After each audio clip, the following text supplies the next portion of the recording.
Ha arribat el torn de la Suïssa. Suïssa es fica en marxa. Valentin, ell ens explicarà, és un home que té un humor també a l'hora de presentar els seus... Potser la llengua aquí jugarà un paper important, no? I ens parlarà una miqueta d'aquestes veritats autoresistents, de com es treballa les dues fases, la primera i la segona. I realment és que amb ell hem trobat un partner important i que de moment ens ha engrescat una miqueta a tots. També farà una sèrie de reflexions sobre la viticultura ecològica. Bon, alors, je m'appelle Valentin Blattner, je suis né en Suisse. Je suis né à 3 km du bâtiment de Rudolf Steiner, du Goetheanum. Pendant toute ma vie, j'ai vu le bâtiment dans notre région. C'est quelque chose d'assez connu. On connaît tous les idées de Steiner. Alors, je suis né avec cette idée, si on veut. Mais je dois aussi dire, je ne suis pas d'accord avec toutes les choses. Il a donné des idées assez intéressantes, mais il y a des choses que moi je trouve on peut aller un peu plus loin. Mais enfin bref, ça, je vais vous montrer mes idées dans mes approches. Alors, je travaille avec Philippe Borioli. C'est là où j'ai appris le français il y a 30 ans, il y a même beaucoup plus, 35 ans. C'est un pépiniériste. Le problème que j'ai vu dans la viticulture dans le temps, c'était... Moi, j'aime bien la viticulture, mais je n'aime pas trop les tracteurs. J'aime pas trop les traitements. Alors, il y a 30 ans, on a décidé, Philippe et moi, de trouver des cépages qui résistent les maladies. Alors, on a commencé un produit de hybridation.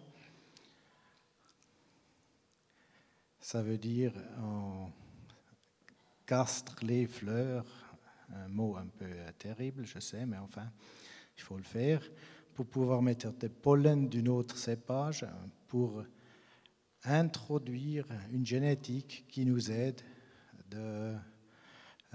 la plante, qui aide à la plante de se défendre contre les maladies. Les maladies sont arrivées depuis l'Amérique, comme tout le monde le sait, mais il y a aussi la solution est aussi en Amérique dans les cépages sauvages, enfin les plantes sauvages, les vitis d'Amérique, mais aussi d'asiatiques, qui possèdent une génétique qui fait que la plante puisse se défendre contre les différents champignons. Mais aussi, on a vu les premières luttes biologiques, c'est le greffage sur les racines américaines. Alors, il y a 150 ans, avec le problème du phylloxéra, on a inventé la première lutte biologique en greffant qui fonctionne à 100%. Aujourd'hui, on ne se rend plus compte les problèmes qu'on a eu il y a 150 ans avec la phylloxéra, et puis ce problème est réglé avec les racines qui puissent vivre avec la phylloxéra. Alors, il y a une logique que les champignons, le même problème, les cépages, ou bien les vitis vinifera européens, ils n'ont jamais eu contact avec ce champignon, alors ils ne peuvent pas se défendre. Donc, les cépages, ou bien les vignes d'Amérique, ou bien asiatiques, qui ont toujours vécu avec ce champignon, ils ont trouvé un moyen de vivre avec ce champignon. Et ce qu'on fait, nous, on a introduit cette génétique dans la vinifera pour arriver à quelque chose qui donne une résistance autonome. Comme ça, on ne doit pas mettre des traitements dans le vignoble. C'est la plante qui puisse se défendre toute seule. Alors, ça fait des croisements. Il faut planter les plants. Il faut sélectionner il faut faire des micro-vinifications, il faut faire des centaines, des milliers, ou bien même, je crois dans ma vie, j'ai fait plus qu'1 million de différents cépages. Il n'y en a pas beaucoup qui ont resté parce que beaucoup, la nature a décidé, ça ne joue pas, ils ne sont pas assez résistants dans notre région, alors ils sont crevés tout seuls, si on veut dire. Voilà, à la fin, il reste seulement quelques cépages qui résistent dans notre situation, qui donnent aussi du bon vin. C'est bien beau avoir un cépage qui résiste à toutes les maladies, mais si ce n'est pas buvable, ça ne nous aide pas grand-chose. Alors il faut aussi avoir des idées. D'abord, avant qu'on commence à faire des croisements, qu'est-ce qu'on cherche? Alors le pourquoi des nouveaux cépages, ça pose la question à cause de des maladies, des autres problèmes. Et puis comme vous voyez, il y a plusieurs problèmes dans la viticulture. Il y a aussi les problèmes du marché. On cherche aussi des nouveaux produits. Des fois, on trouve quelque chose qu'on n'a jamais pensé que ça existe. Et puis, on peut aussi faire quelque chose avec. Des raisins de table ou bien même des arômes qui sont tout à fait neufs. Aussi avec ça, on peut se séparer sur le marché dans une direction autonome. On a un produit que la concurrence n'a pas encore. Et puis, ça, c'est aussi un moyen de marketing. Comme vous connaissez les Italiens, ils trouvent toujours un nouveau vieux cépage comme Nero d'Avola. Ils sont tout seuls sur le marché, alors ils ont un avantage. Ou bien le Primitivo, voilà, ça y est, un nouveau truc sur le marché. Le client, il cherche toujours un peu des nouvelles choses, mais ça ne veut pas dire qu'on abandonne les choses déjà connues. Comme moi, j'aime beaucoup le Riesling, alors la vie sans Riesling, c'est difficile. Alors, ça ne veut pas dire qu'on veut détruire le Riesling, mais il faut quand même trouver peut-être un Riesling qui résiste un peu mieux, mais cet arôme du Riesling, moi j'aime beaucoup aussi les Sauvignons. Enfin, chaque arôme dans la viticulture a sa place. Et puis, alors, la chose la plus importante, c'est quand même la résistance. Alors, on cherche des variétés résistantes. Il y a aussi une éthique dans cette production. Aujourd'hui, tout le monde se rend compte qu'on ne peut pas continuer comme ça. La viticulture dans cette région, ça fait 2000 ans. Si vous continuez à traiter seulement 2 kilos de cuivre pendant 2000 ans, vous êtes assez âgé, vous pouvez faire les comptes, vous pouvez ouvrir une carrière de fongicide, enfin bref, de cuivre, mais la vigne, elle ne va plus pousser. Ça, c'est bien sûr. Alors, il faut trouver une solution de vivre sans cuivre le plus vite possible. Et puis là aussi, les bio, on cherche. La seule chose qui marche vraiment, c'est la résistance autonome, que la plante puisse se défendre tout seul. On sait que ça fonctionne. On l'a déjà montré depuis une centaine d'années. Si on regarde le travail des obtenteurs du siècle passé, ça a l'air un peu bizarre, du siècle passé, on a vu que ça fonctionne, mais on a eu un problème d'accepter les nouveautés. D'ailleurs, si vous regardez les voitures aujourd'hui, les voitures il y a 50 ans, on ne les voit plus sur la route. Il y a une raison. Ça pue, ça freine pas comme il faut, ça brûle l'énergie comme rien d'autre. On ne peut même pas mettre une caisse de vin dans une coccinelle Volkswagen. Alors l'avantage est vite vu. Là, on accepte la chose, mais dans la viticulture, on a beaucoup de la peine. Éthique aussi, on ne veut pas avoir un problème avec les gens qui travaillent dans le vignoble, qui sont exposés à des produits phytosanitaires toxiques. Un jour, c'est comme en Amérique, ils vont dire « c'est toi qui m'as fait malade, alors maintenant tu payes ». Ça peut devenir cher. En plus, c'est non seulement l'idée financière, c'est aussi l'éthique. Ça, on ne fait pas. J'ai des copains qui disent, moi, je ne traite pas. C'est mes ouvriers. C'est bien beau, mais un peu mal fait pour les ouvriers, parce que c'est eux qui ramassent. Bon, alors, principal intérêt des nouveaux cépages, c'est agronomique, ça je vais vite expliquer après, œnologique, il faut que ça soit bon, économique, il faut que ça soit meilleur marché, ça aide. Alors, agronomique, il y a plusieurs choses qui peuvent aider. Cépage avec un port érigé, ça pousse tout seul dans les fils, alors beaucoup moins de travail. Positionnement des grappes, ça peut être intéressant pour machines à vendanger, mais aussi pour vendanger à la main. Des grappes lâches, des pruineux pour éviter soit la pourriture grise, mais aussi les vers qui peuvent faire un problème dans les grappes assez serrées. Une grappe lâche, les vers, ils sont visibles pour les oiseaux, ou bien même s'il y a un bec qui est attaqué, ça ne fait pas de problème pour les autres, elle sèche, elle tombe, et puis il y a beaucoup moins de problèmes. Cycle végétatif moyen à court chez nous en Suisse, un peu plus long chez vous. Le cycle végétatif est assez important. Il faut être dans une période où c'est plus les vacances, alors pas trop vite, mais quand même pas trop tardif pour arriver dans les pluies d'automne. Alors ça, c'est quelque chose d'assez important. Bonne tenue sur souche, ça c'est quelque chose, une variété quand elle est mûre, quand elle commence à tomber, à pourrir ou bien quelque chose. Chez nous, c'est très important d'avoir quelque chose qui reste encore sur souche quelques jours. Et puis, on n'est pas forcé de vendanger le plus vite possible, point de vue pourriture, comme j'ai déjà dit. Résistance, tolérance aux maladies, comme j'ai déjà dit, très, très important, parce que c'est là où on peut aussi gagner un peu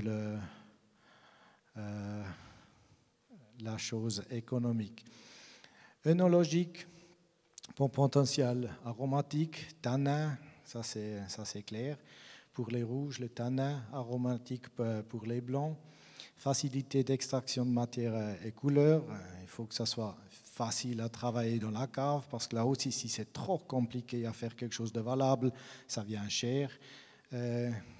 Nouveau type d'arôme pour donner un nouveau produit, comme le Cabernet Jura par exemple, qui a un arôme assez spécial. Il est facile à reconnaître. Le client qui a bu ça 3 fois, il connaît, ah voilà, ça c'est du... Et voilà.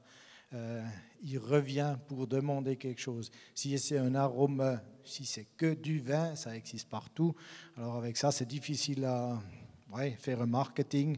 Il faut se positionner avec, je sais pas, des idées un peu bizarres, mais c'est beaucoup plus simple avec quelque chose qui se explique tout seul. Économique, très très important. Diminuer les frais de production. Si on ne traite plus, c'est non seulement les produits qu'on gaspille des sous. Qu'est-ce que j'ai entendu en France? C'est 750 millions de francs seulement pour les produits, et puis c'est même pas des produits chers. Il faut aussi mettre les produits dans le vignoble. Il faut un tracteur, il faut une machine. Si on va traiter maintenant après la pluie, on détruit la terre, alors il faut de nouveau réparer ce qu'on détruit. Beaucoup de choses qui suivent seulement parce qu'on fait quelque chose qui est un peu bête. Faire des traitements, c'est vraiment quelque chose qu'il faut éviter le plus possible. Bon, économique, s'il y a un nouveau produit que le client peut seulement trouver chez nous, comme le Cabernet Blanc en Allemagne, pour la région, dans la Pfalz, c'est quelque chose, les gens viennent pour ce produit parce qu'on ne peut pas l'acheter ailleurs, alors on peut se séparer de la concurrence avec un produit qui est une exclusivité, une originalité. Là aussi, comme j'ai déjà expliqué avec les Italiens, c'est quelque chose assez intéressant d'avoir cette exclusivité. Il faut la trouver. Et puis si on la trouve avec des nouveaux cépages qui ont encore des avantages en plus, c'est encore beaucoup plus facile. Alors maintenant, je vais vite expliquer comment on fait les nouveaux cépages. Il y a aussi des jolis aspects dans ce travail. On travaille assez relax dans le vignoble pour émasculer les fleurs. C'est un travail assez social. On est plusieurs dans le vignoble. On ne doit pas courir trop loin. On a le temps de discuter. Normalement, il fait beau temps à cette période de l'année, sauf aujourd'hui, mais enfin. Et puis, ça, c'est une chose que tout le monde aime bien faire. Alors, on travaille là avec des étudiants. Et puis là, je veux dire, ce n'est pas un truc hyper sophistiqué. Même les enfants peuvent le faire. Ce n'est pas la haute science. Au contraire, tout ce qu'on fait, on marie deux cépages officiellement. Alors, ce n'est pas du OGM, vu qu'on travaille avec la génétique, ça c'est clair, mais c'est tout d'une manière naturelle. On prend le boulot de l'abeille et puis on le fait à la main pour savoir ce qu'on met comme pollen, ce qu'on marie ensemble. À ce moment-là, c'est une plante à port érigé. Regardez comme ça pousse tout droit. Alors avec cette génétique, on peut faire des plantes qui poussent tout seules dans les fils. C'est beaucoup plus simple à travailler avec des plants dans le système fil de fer. Puis là, on voit les petits fleurs. Il faut enlever toute la partie mâle avant que la fleur s'ouvre. C'est maintenant où on doit faire ce travail. On va continuer cet après-midi. Et puis, il faut nettoyer toute la fleur, depuis tout en haut jusqu'en bas. Vous voyez, il ne reste que des parts femelles où on va mettre du pollen d'un autre cépage qui donne la combinaison qu'on pense de trouver quelque chose qui fait à ce moment-là port érigé, résistance contre toutes sortes de maladies, mais aussi la qualité. Pour protéger les fleurs des abeilles qui amènent encore les pollens d'ailleurs, on met un sachet, et puis dans le sachet, on met le pollen du père qui va être mis là-dessus. Et puis l'automne, on ramasse les raisins, et les pépins dans les raisins ont la génétique, les deux partenaires. Le printemps, c'est planté dans le vignoble, enfin bref, c'est comme des salades. On a les cajots, machine prime plan qui fait des légumes. Nous, on met les grains les pépins de vigne. Et chaque plante est un nouveau cépage. Ça donne des kilomètres et des kilomètres. On les plante à 20 cm d'écart. Je travaille ici aussi avec Philippe. Il a les machines pour mettre l'irrigation sous les plastiques. Ça prend 2 heures pour mettre en point le champ. On travaille avec les professionnels dans la serre. Et puis, comme ça, on est assez vite avec beaucoup de plants. On fait dans les 30 000 pépins par année. Des fois, c'est 50 000. Suivant le programme qu'on tourne, ça donne beaucoup de nouveaux cépages qui sont plantés dans les plastiques avec l'irrigation, qui peuvent être... ça pousse tout libre. Enfin, on met des fils pour qu'ils puissent se tenir, mais on ne fait pas de traitement, on ne fait rien du tout. On les expose aux extrêmes de la nature, si on veut. Et à la fin, c'est le bon Dieu qui décide ce qui va être sélectionné sur notre terrain. Là aussi, pour ériger, ça pousse tout droit, ça pousse tout seul dans les fils. Et puis tout à coup, il y a les champignons qui commencent. Vous voyez la plante au milieu qui perd les feuilles. Alors les taches de mildiou, puis ça peut être assez virulent. Si on tourne la feuille, elle est toute blanche dessous. Voilà, une catastrophe. Dans le vignoble, chez nous, c'est ce qu'on cherche parce que c'est ça qui élimine tout ce qui est qu'il n'y a pas de raison d'être plantés dans nos vignobles.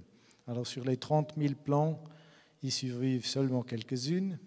Ceux qui résistent, qui n'ont pas de champignons sur les feuilles. Et puis, c'est la machine qui les sort. On ne fait pas à la main parce que c'est beaucoup trop compliqué sur cette dimension. C'est la machine qui les sort. Et puis, on les replante de nouveau dans un vignoble. On fait une deuxième sélection, enfin les sélections qui suivent, la qualité, botrytis, oïdium, puisqu'on voit si on ne traite plus rien du tout contre l'oïdium et le mildiou, on peut aussi avoir des problèmes avec d'autres champignons qui ne sont pas encore très connus, comme l'anthracnose, avec beaucoup de pluie de printemps. Puis là aussi, on doit trouver une génétique, mais ça nous permet de continuer. Ça ne va jamais être fini. Même si on a trouvé des cépages qui vont bien, il y a toujours des autres problèmes à résoudre. C'est comme la nature, ça avance toujours. C'est jamais stagnant. Et puis c'est seulement la viticulture qui a inventé une stagnation avec des cépages qui doivent rester pour toujours, ce qui n'est pas possible dans la nature. Alors nous, on essaye de travailler avec la nature. La nature, c'est le meilleur marché, le plus simple, le plus sain, et ça fait le plus de plaisir. Au lieu de travailler avec le tracteur, moi je travaille avec une chaise. Je mets la chaise dans le vignoble, je me mets dessus et puis je regarde ce qui se passe autour. Des grillons, des papillons. La nature, c'est beau. Et puis les tracteurs, c'est terrible. Alors ça, c'est ma façon de vivre. Et je me prépare moi-même avec les cépages qui vont bien dans mon vignoble. Bon. Des questions là-dessus?